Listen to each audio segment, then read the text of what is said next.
what's up there, fellow throttle junkies? Hey, I was going to make a video today on one of the questions that's asked of me continuously in a lot of my videos, even though I addressed on it in my very first video that I ever made on the 2024 FE501 by Husqvarna. It's still asked of me a lot, and that's about the vibration. So I'm going to touch on that and the things that I've done to help mitigate the vibration, you know, who I think this bike is for, and maybe who should avoid it and go with a different brand or make. And lastly, would I buy this bike again? So first of all, vibration. Does it vibrate? Yes, it vibrates. You're gonna feel it out on the street. Out in the desert where I'm riding the dirt, where I spend most of my time, I don't really feel it at all. To me, it's not an issue whatsoever.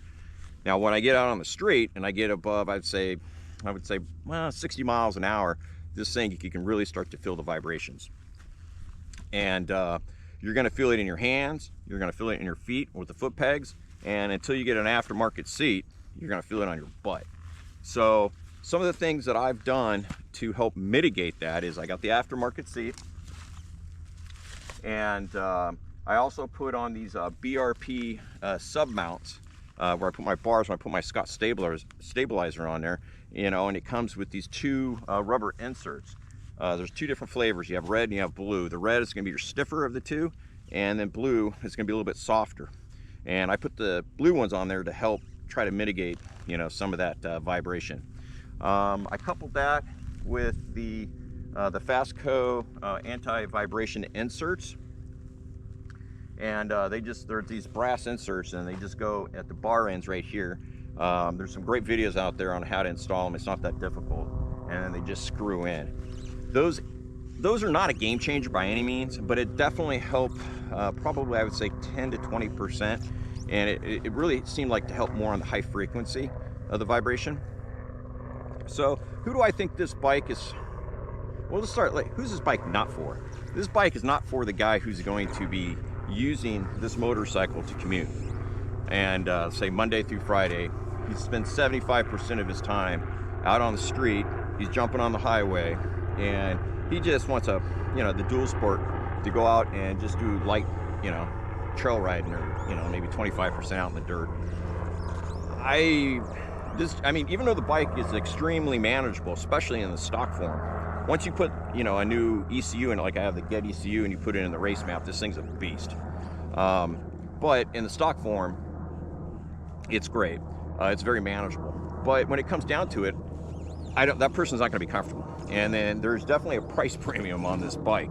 So what's going to happen is they're going to drop a lot of money on this motorcycle, which is really targeted for the dirt and the desert, or for, you know, trail riding, in my opinion.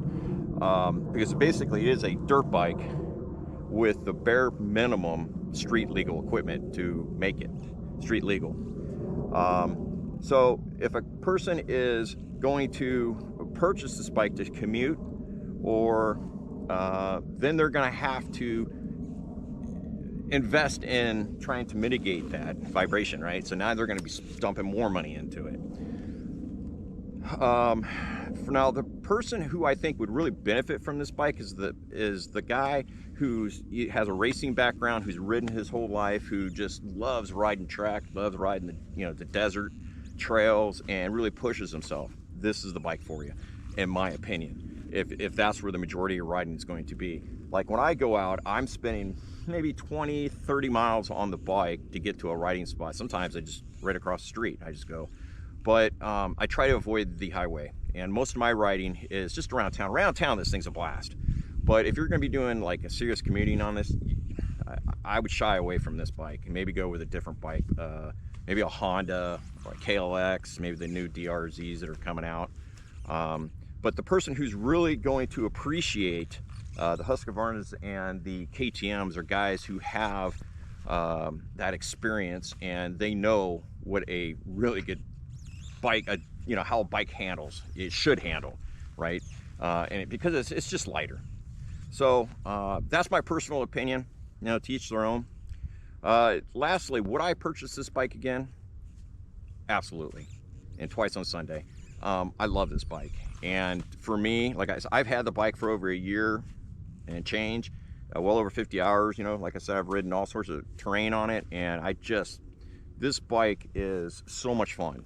And it's probably one of the funnest bikes I've ever owned. So I think it's just because it is, you know, I can leave my house legally and just go out and just have a blast. I actually kind of feel guilty when I ride down the street and I see a cop, man. I think they're gonna get pulled over. I'm like, oh yeah, I forgot this thing's street legal. So anyway, if you have any questions, feel free to ask. And you know, when it comes down to it, a lot of people will go on and they'll say, you know, in the comment section, well, that bike sucks, get this bike, get that bike. You know what, you just have to get a bike that you're going to enjoy. Whether, you know, it's your uncle's old DRZ, or, you know, you're got a fat paycheck and you're gonna go out and buy a brand new KTM or whatever. You just, as long as you're out having a good time, man, that's all that matters, you know. And I would hate for somebody to spend a lot of money on this if they're going to be doing a ton of commuting and not a lot of dirt riding. So anyway, take care. We'll talk to you soon. Life's short.